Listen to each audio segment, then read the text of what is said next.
Pendapat kedua, dalam dunia teknologi yang terus berkembang, kinerja sistem komputer menjadi hal penting untuk mendukung berbagai aktivitas, mulai dari pekerja kantor hingga memproses data besar. Pengertian simulasi kinerja. Simulasi adalah proses meniru perilaku sistem nyata menggunakan model komputer. Simulasi kinerja sistem komputer adalah teknik untuk mengukur dan menganalisis performa sistem komputer tanpa mengujikan langsung. Tujuan simulasi sistem komputer yang pertama, mengidentifikasi bottleneck atau kemacetan. Dua, mengevaluasi performa perangkat keras atau perangkat lunak. Yang ketiga, memprediksi dampak perubahan sistem. Yang keempat, meningkatkan efisiensi dan efektivitas sistem. Berikut komponen sistem yang disimulasikan.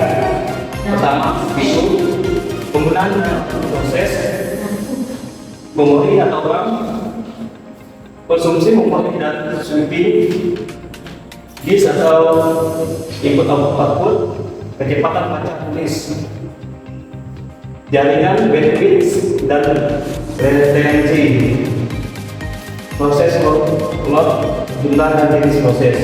Satu, dari total komponen sistem yang akan disimulasikan: CPU, memori atau RAM, disk atau input, jaringan, proses atau bagian spesifik.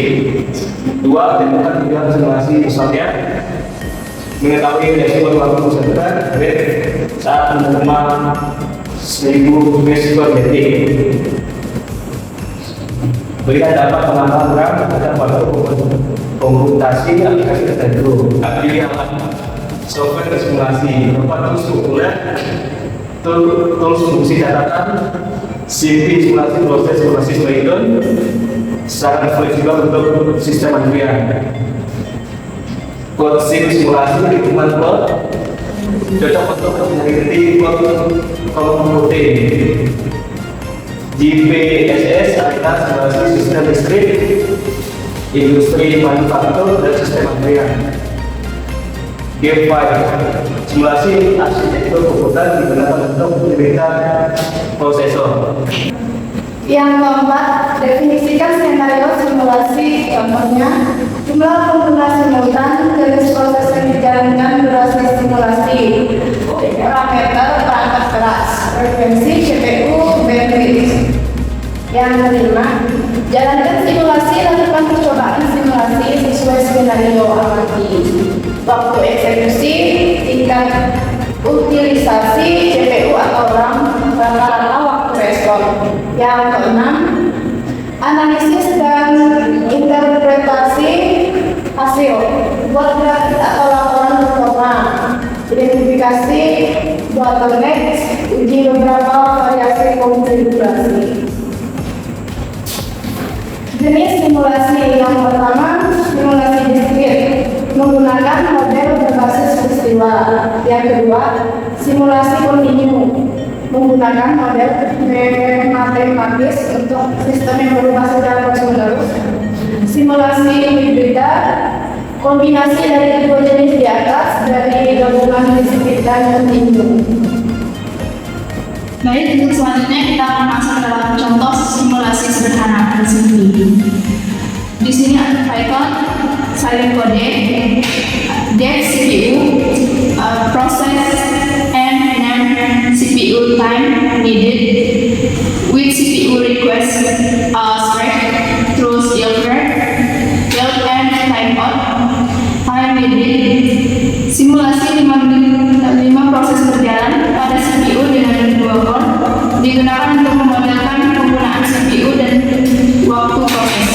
Untuk selanjutnya ada beberapa software yang umum digunakan.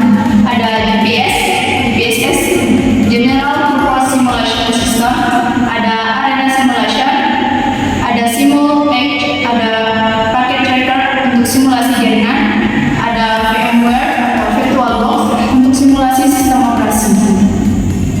Kelebihan dan kekurangan simulasi. Kelebihan yaitu hemat biaya, aman dan fleksibel, bisa menguji berbagai skenario. Kekurangan, butuh waktu dan tenaga untuk membangun model, hasil tergantung akurasi model, dan tidak selalu mencerminkan kondisi nyata 100%.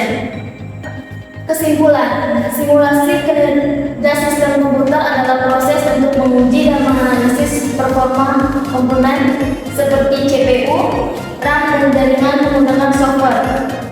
Hasil simulasi membantu dalam mengidentifikasi masalah dan menentukan langkah perbaikan sistem secara efisien. Dengan data dari simulasi, kita dapat mengambil keputusan tepat untuk meningkatkan performa sistem seperti upgrade hardware dan atau optimasi software. Meski hasil simulasi tidak selalu 100% akurat, simulasi tetap menjadi alat penting dalam perencanaan dan pengembangan sistem komputer.